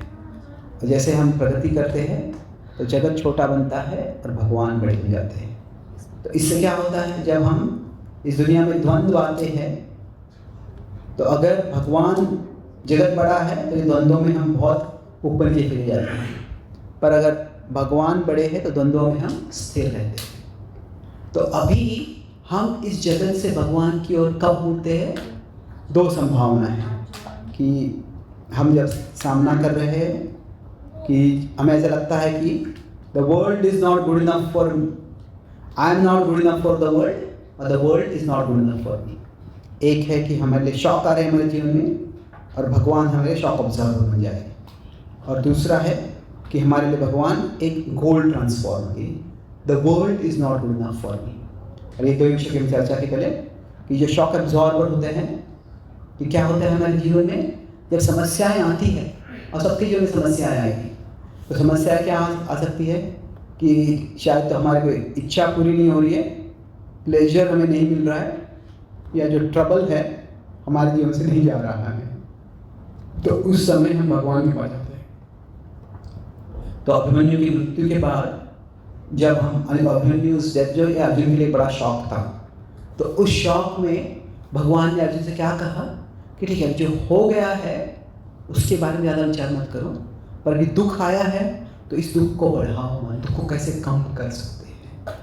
और ऐसी समस्या में क्या है, श्रद्धा की अर्थ क्या है कि हमें न केवल हमें समस्या को देख रहा है कि we know God knows our power, भगवान हमारी शक्ति जानते हैं और हम भगवान की शक्ति जानते हैं। We know God's power.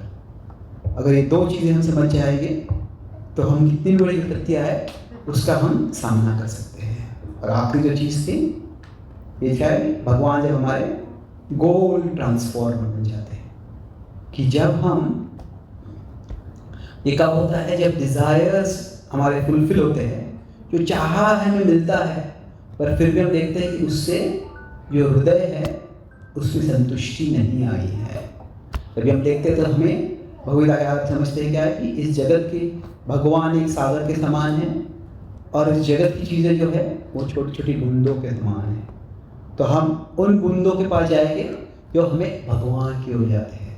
तो हमें दुनिया को छोड़ना नहीं है, पर दुनिया की उन चीज़ों से जोड़ना है जो हमें भगवान के ओर ले जाते हैं। जब गोल ट्रांसफॉर्म में जाते हैं, पहले God may be our last alternative, और जब हमारे भगवान लास्ट ऑल्टरनेटिव होते हैं तभी भगवान स्वीकार करते हैं। That shows God's love for us, कि भगवान हमें प्रेम करते हैं इसलिए वो हमें स्वीकार करते हैं।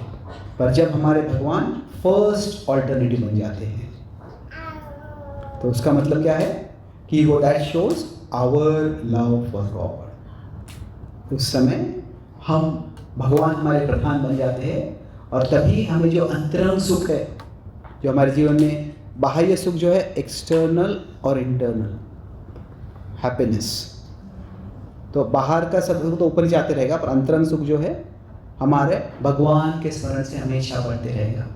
जैसे जो है छोटा बच्चा जब वो दवाई पीने लगता है, दवाई का स्वाद देखता है तो फिर उसमें और आनंद देने लगता है। बहुत बहुत धन्यवाद। हरे कृष्णा। किसी कोई सवाल है?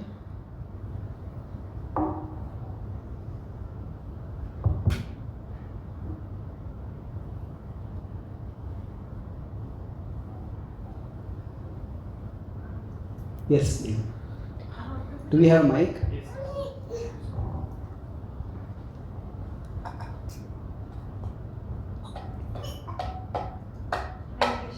Thank you so much for your extremely wise and kind lecture. Prabhuji, I wanted to ask you this. So shock absorber, I understand. So when you have like what is a shock absorber, but the goal transformer. If you have a goal and you wish for that to be fulfilled, that is how you see God as a goal transformer. I think quite. अच्छा, good question. वैसे ये गोल transformer का मतलब क्या है? तो अभी कैसे है, जैसे मैं बताया कि हर परिस्थिति में शायद जब हम आध्यात्मिक प्रगति कर रहे हैं तो दुनिया छोटी है, भगवान बड़े हैं। तो जब ऐसे है तो पहले क्या होता है, पहले जो इस परिस्थिति में है, तो इस परिस्थिति में जगत बड़ा है, भगवान छोटे हैं। तो उस समय हमारा गोल क्या है? भगवान नहीं है, जगत है। So the world is the means, sorry the God is the means, भगवान हमारे लिए एक निमित्त है और जगत वो एक उद्देश्य कि मुझे संपत्ति चाहिए, मुझे ऐश, मुझे मान सम्मान चाहिए, मुझे ये चाहिए वो चाहिए। भगवान आप मेरी इच्छा पूरी करो। तो तभी क्या है कि चाहे अगर भगवान की जरूरत नहीं पड़ी तो भगवान के बिना भी मैं दुनिया को जीत सकता हूँ, पर मैं खुद नहीं जीत पा रहा हूँ दुनिया अपनी शक्ति से, तो भगवान चाहिए मुझे। तो भगवान में प्राइमरी इंटरेस्ट नहीं है हमारा। तभी हमारा जो गोल है, the goal is the world. मैं अभी वाराणसी में था तो वहाँ पे एक मंदिर में गया था, वहाँ पे हनुमान जी के मंदिर के बाहर एक हिंदी में एक क्या कह सकते, प्रार्थना, कहावत, कोट था, तुम तो हो बाल ब्रह्मचारी, मुझे दे दो एक नारी। तो वहां पे क्या हो गया है कि हम भगवान के पास जा रहे हैं, पर द वर्ल्ड इज द गोल। पर जब हम आध्यात्मिक प्रगति करते हैं तो क्या होता है, तो फिर the world is the means और God is the ends, God is the goal. मतलब क्या कि कोई भक्त भी होगा, वो कोई भक्ति कर रहा है तो भी चाहेगा कि हम कुछ सेवा कर रहे हैं तो अच्छी तरह से हो। अगर हम कुछ हमारे घर में हम कुछ सत्संग कार्यक्रम रखते हैं तो हम कुकिंग करते हैं, हम कोई प्रोजेक्ट चालू करते हैं तो हमें उससे उसे यश मिलेगा तो हम उससे कुछ दान देंगे भगवान की सेवा के लिए। हम तभी भी जगत में कार्य करना चाहते हैं, पर हमारा उद्देश्य क्या है, भगवान की संतुष्टि है। और अगर हम पूरा प्रयास करें कि जगत में भी हमें यश मिले, पर अगर यश नहीं मिलेगा तो उस ठीक है, वो नहीं हुआ। My goal was to please God. और भगवान जो है वो भावग्राही है, वो हमारी भावनाओं से संतुष्ट रहते हैं। ये हमारी सेवा भाव है कि हम दुनिया में भी सबसे अच्छी चीज जो है वो भगवान को देना चाहते हैं, पर भगवान देखते हैं कि हमारा सेवा भाव देखते हैं। अगर वो मिल गया होगा तो अच्छा है, पर नहीं हुआ तो भी अगर हमारा सेवा भाव होगा तो भगवान से उससे पसंद होते हैं।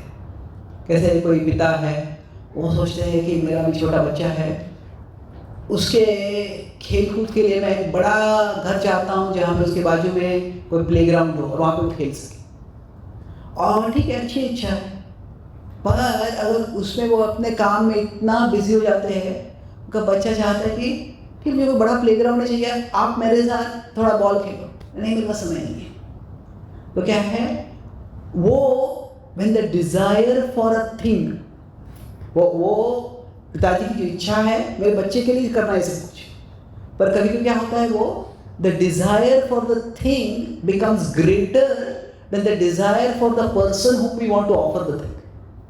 वो पिता के लिए वो बड़ा घर लाना इतना बड़ी इच्छा बन जाती है कि वो अपने बच्चा जो है, बच्चे के लिए कर रहा हूँ, बच्चे के लिए समय नहीं रहता है। तो क्या है, तभी रिश्ता भ्रष्ट हो जाता है। वैसे ही क्या है, अभी हम जब भगवान की भक्ति करते हैं तो हम भी चाहते हैं कि भगवान की सेवा के लिए हमारा घर हो तो बड़ा घर होगा तो हमारे घर में मंदिर बना सकते हैं, हमारी कुछ क्षमताएं हैं, हम गा सकते हैं, बोल सकते हैं, कुछ ड्रामा कर सकते हैं, जो भी हमारे टैलेंट्स हैं वो हम उनको यूज़ करके इस जगत में भी यश चाहते हैं। पर वो इतना नहीं चाहते हैं, उसमें हम इतने नहीं फंस जाते हैं कि हम भगवान से दूर चले जाए। तो हमारा गोल है वो भगवान रहते हैं। मतलब क्या है, समझते हैं कि इस जगत में द्वंद्व होता है, तो कभी हम भगवान की सेवा भी कर रहे हैं तो कभी यश मिलेगा, कभी यश नहीं मिलेगा, वो सबको होते रहेगा। पर अगर हम भगवान से संबंध जोड़ रहे हैं तो वो अंतरंग सुख जो है वो बढ़ते रहेगा। Is it clear now? So your goal is transform. Yes, goal is transfer. The goal becomes God, not the world. Thank you. Yes, please.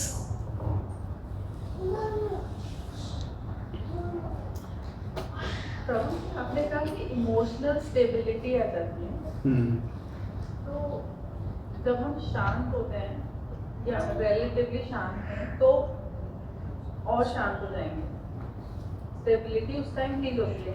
लेकिन जब इमोशंस या पास्ट ट्रॉमास हमें फिर से हम उन्हें फेस करते हैं तो वो गायब हो जाता है, फिर मन की शांति चली जाती है। तो वो कैसे रिजॉल्व होता है, इमोशनल स्टेबिलिटी कैसे आती है प्रैक्टिकली, अगर आप कुछ बता पाएँ, अगर हम प्रैक्टिस करना चाहें अभी तो कुछ आवश्यक। Yes, it's a very important question.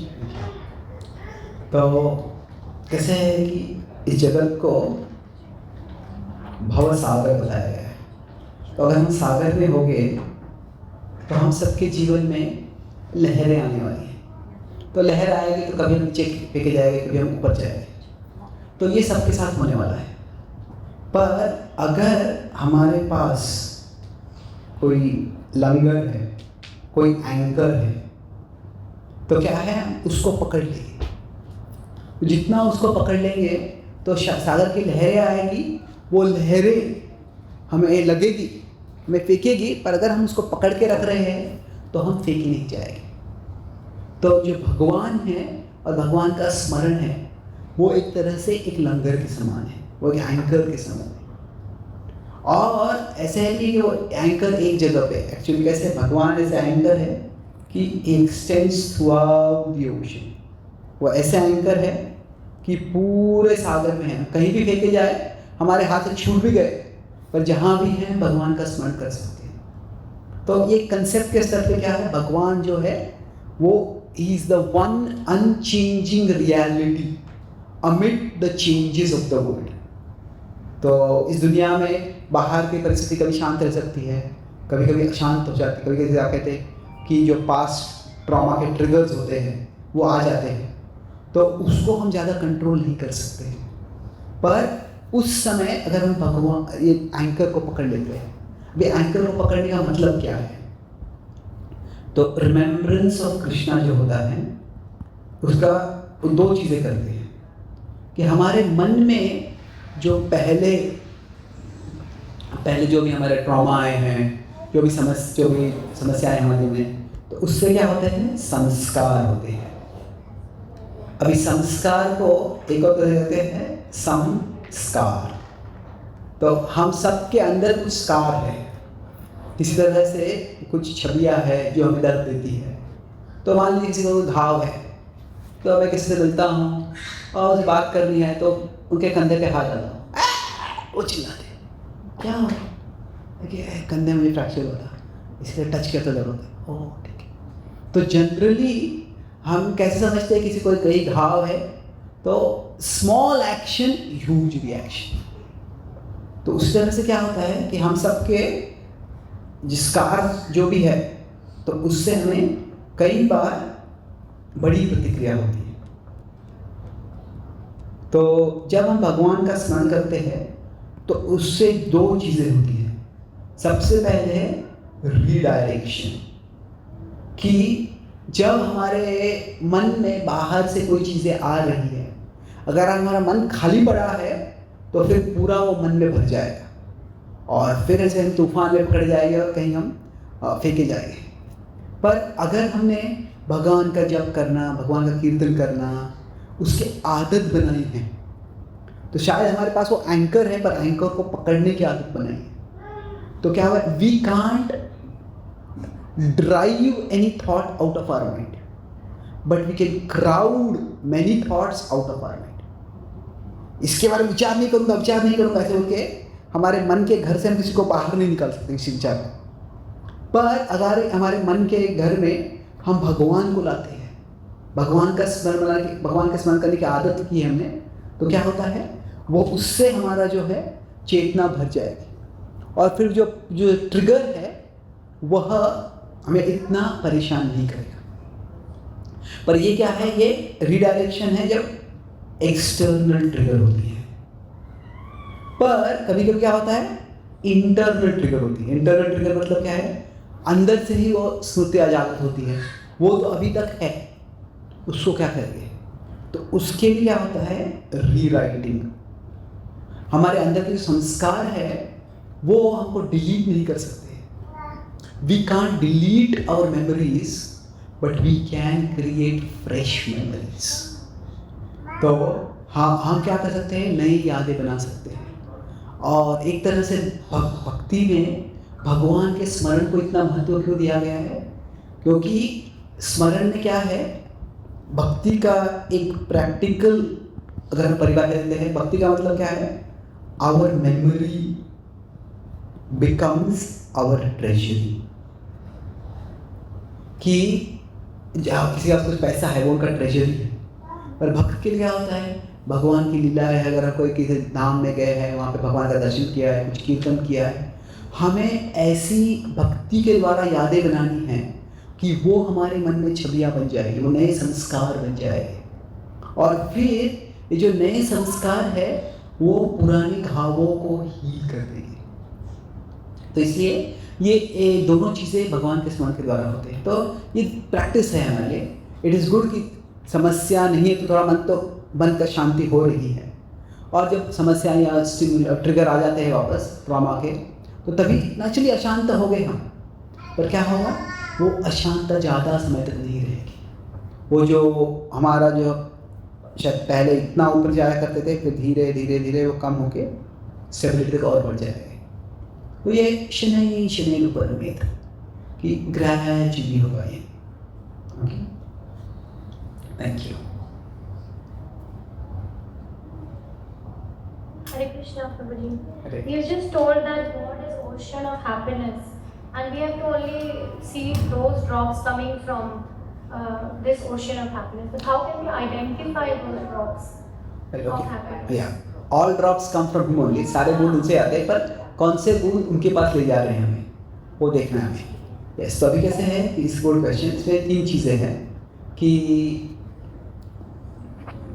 Material things, कि जब ड्रॉप से बोल रहा हूँ मैं, भौतिक चीज़ें हैं, material things that take us toward God, toward Krishna. तो सबसे पहले क्या है कि जब वो चीज़ हम जब करते हैं तो हमारा सत्व बढ़ता है।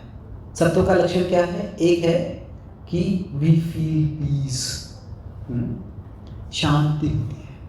अभी क्या, हर चीज़ अगर हम प्राप्त करना चाहते हैं तो थोड़ी तो अशांति होगी, बट ओवरऑल जो बैलेंस होता है वो चीज़ों से हम शांत होते हैं। जैसे संगीत का उदाहरण दिया कि क्या होता है कि उससे वो कुछ संगीत होता है हमारे मन को विचलित कर देता है, कुछ हमें शांत करता है। जो चीज़ें हमें भगवान की ओर ले जा रही है वो हमें पीस देती है। पर सत्व ही नहीं, उससे हमें अर्थ मिलता है। अर्थ मतलब एक पर्पस मिलता है कि कैसे है कि अभी हम सबके पास कोई शायद टैलेंट होगा, कोई क्षमता होगी, कोई प्रतिभा होगी। तो जब शुरू में होते हैं हम चाहते हैं कि ये टैलेंट से मुझे रिकॉग्निशन मिले, दुनिया को पता चले कि मैं कितना अच्छा हूँ। और ये एक तरह स्वाभाविक है, दुनिया इतनी बड़ी है तो हमको लगता है हम इतना छोटे हैं, मेरा अस्तित्व कोई जानता भी है या नहीं। तो पहले हम टैलेंट चाहते हैं मुझे रिकॉग्निशन मिले, पर धीरे धीरे क्या होता है, हम चाहते हैं कि वो टैलेंट से मैं कुछ कंट्रीब्यूशन कर सकूं, मेरी जो क्षमता है उससे मैं किसी के जीवन में कुछ सकारात्मक फर्क ला सकूं। तो उससे मुझे रिकॉग्निशन लगा तो अच्छा है, बट रिकॉग्निशन ये हमारा ड्राइविंग मोटिव नहीं रहता है। तो इसलिए जब पर्पस होता है हमारा, मोटिव या पर्पस, वो पर्पस हमारा और बढ़ जाता है और एलिवेट होता है। जो अगर हम उस किसी चीज़ से भगवान के पास जा रहे हैं तो क्या हो रहा है, उससे हमें अंतरंग सुख मिल रहा है। तो अंतरंग सुख मिलेगा तो जो बाह्य सुख है उस पर हम इतना निर्भर नहीं रहेंगे।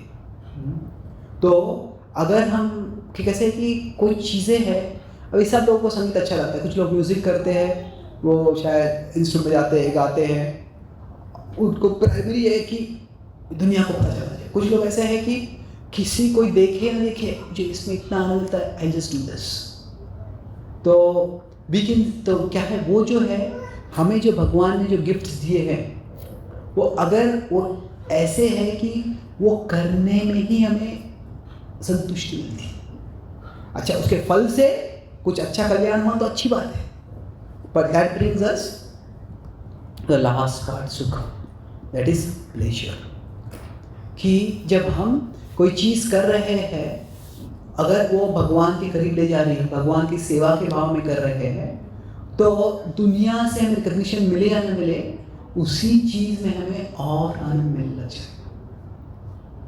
जैसे मैं उदाहरण दे रहा था कि कोई पिता है, वो अपने बच्चे के लिए एक ऐसा बड़ा घर चाहते हैं, यहाँ पर प्लेग्राउंड हो। तो अभी वो इच्छा क्या उनको अपने बच्चे के करीब ले जा रही है, दूर ले जा रही है? कैसे होगा पता चलेगा? अगर वो इच्छा के कारण वो हमेशा इरिटेटेड रहते हैं, कहते ये हो नहीं रहा है, यहाँ पे बिजनेस नहीं चल रहा है, यहाँ पे प्रॉफिट नहीं हो रहा है, और घर में भी आते हैं और अपने बच्चे के साथ भी हैं तो चिड़चिड़े रहते हैं। तो फिर क्या हो गया, मतलब वो जो इच्छा है वो उनके बच्चे से दूर ले जा रही है। तो अगर हम कुछ चीज़ भगवान के लिए कर रहे हैं, हमें भगवान के पास ले जा रही है, तो उसका एक तरह से प्रूफ, उसका एक एविडेंस, प्रमाण ये होगा कि हम और संतुष्ट रहेंगे। तो वी विल बी चीयरफुल। तो these three things, peace, purpose and pleasure, जो सत्व, अर्थ और सुख जो होता है, जो हमें अगर मिलते रहेगा तो फिर वो हम समझ सकते हैं कि इन चीज़ों के द्वारा मैं भगवान के करीब जा रहा हूँ। और भगवान ने हमें भक्तों का सत्संग भी दिया है, तो हम सत्संग में जो भक्त हैं उनसे बातचीत कर सकते हैं, उनसे मार्गदर्शन मिल सकते हैं, जिससे कि हम पता कर सकते हैं कैसे इस चीज़ को मैं अगर करूँगा तो भगवान के, ये चीज़ करते हुए भगवान के करीब कैसे जा सकता हूँ। Okay, thank you. Yes, please. Okay, there's a question behind.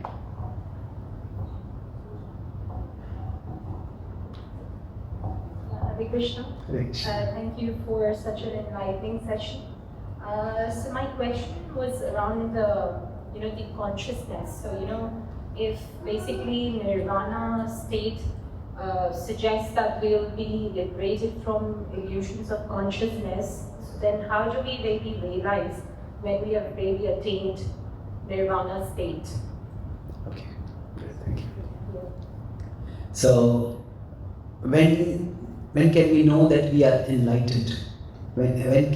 कब हम समझ सकते हैं कि हमें जो मुक्ति है, जो दिव्य चेतना है, वो प्राप्त हो गई है?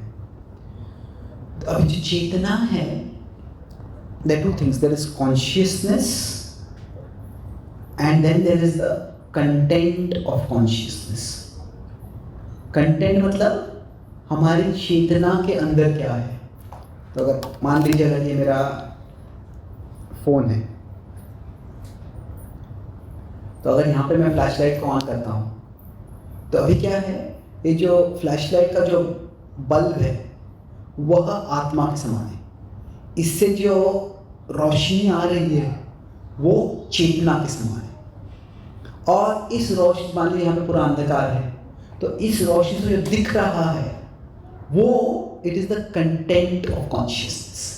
ये चेतना जो है ये आत्मा की अंतरंग शक्ति है। जैसे फ्लैशलाइट के साथ लाइट जरूर होगा, वैसे आत्मा के साथ जरूर चेतना रहेगी, पर वो चेतना में क्या है वो अलग अलग लोगों के लिए अलग अलग हो सकता है। अभी हम सब यहाँ पे बैठे हैं, क्या आप में किसी के चेतना में अगर ये सवाल पूछना है, किसी की चेतना में होगा कहते हैं अभी जो भूख लग रही है, साथ क्या आपको मिलने वाला है, चेतना में सोचता है कि मुझे घर जाके ये काम करना है। तो हम सब की जो चेतना है there is a content of consciousness. तो जो कंटेंट होता है, कई बार the content of consciousness keeps us discontent. हमारी चेतना में जो होता है उसी से हम असंतुष्ट रहते हैं, कई बार ऐसा होता है।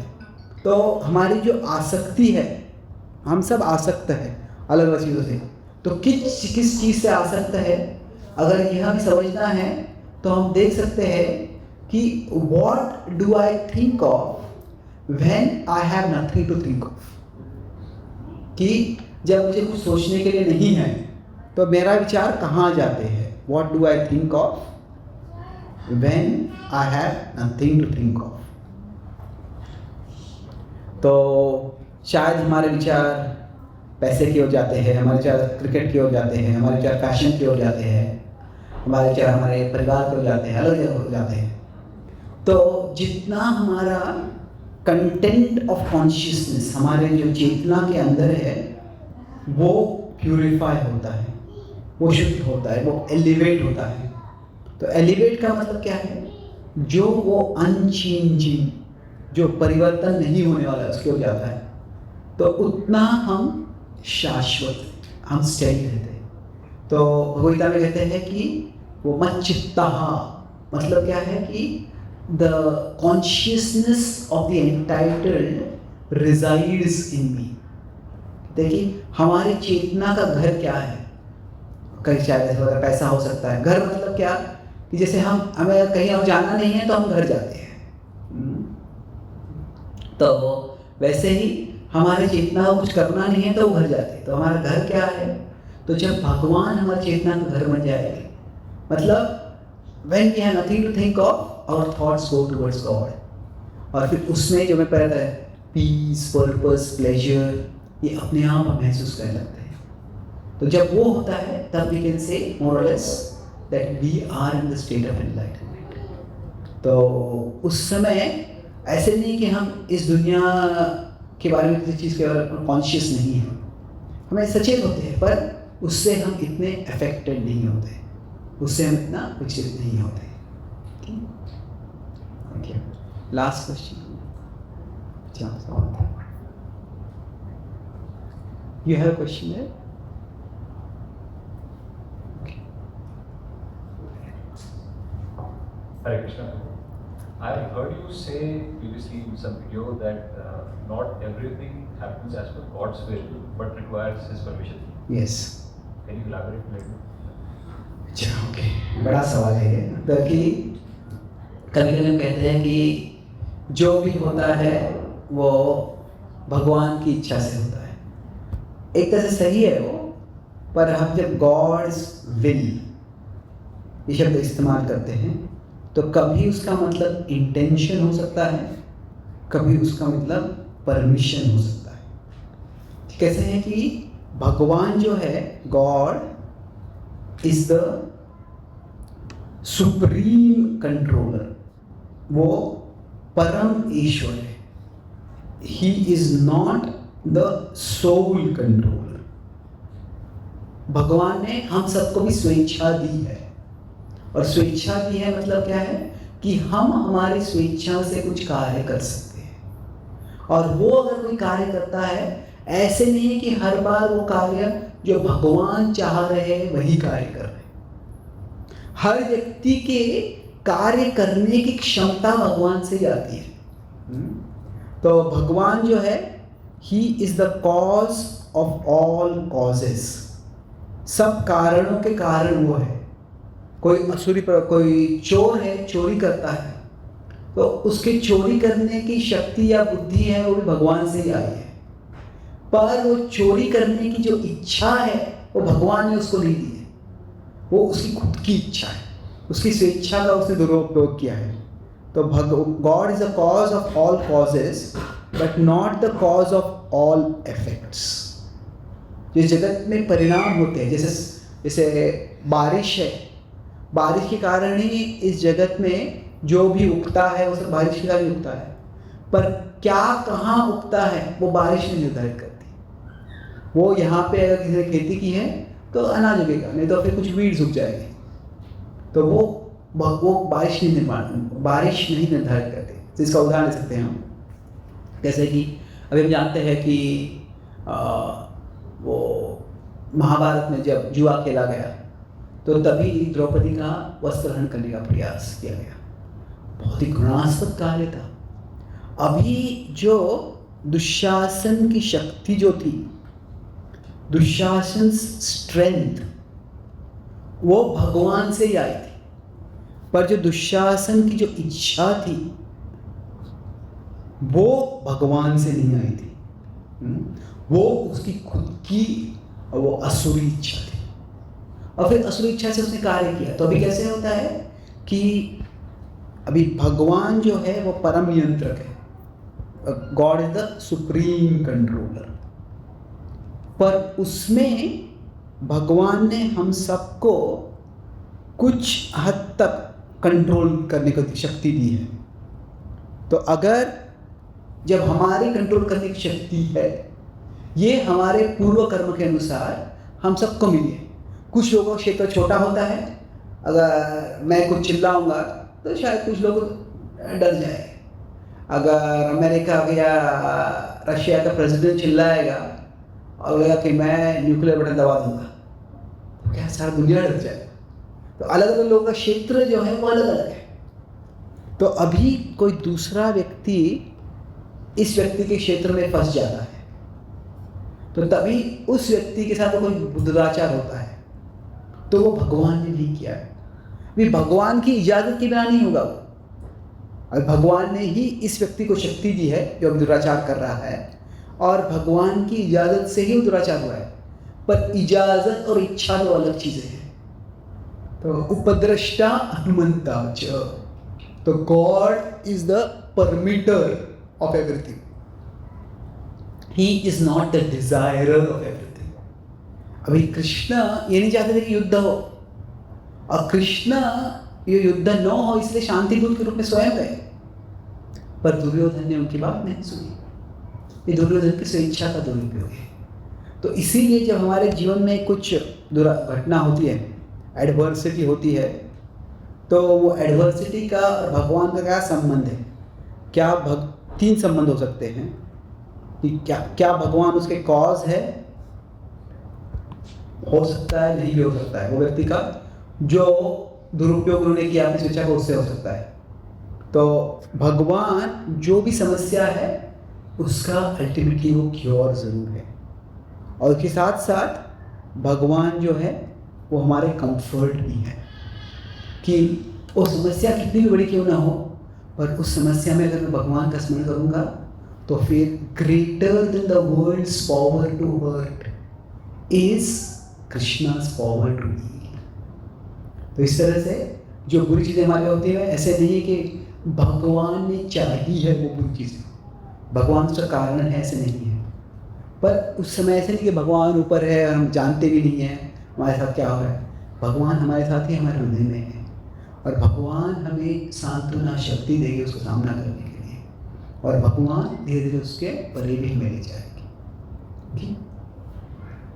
Thank you very much. Srimad Bhagavad Gita की जय, श्रील प्रभुपाद की जय।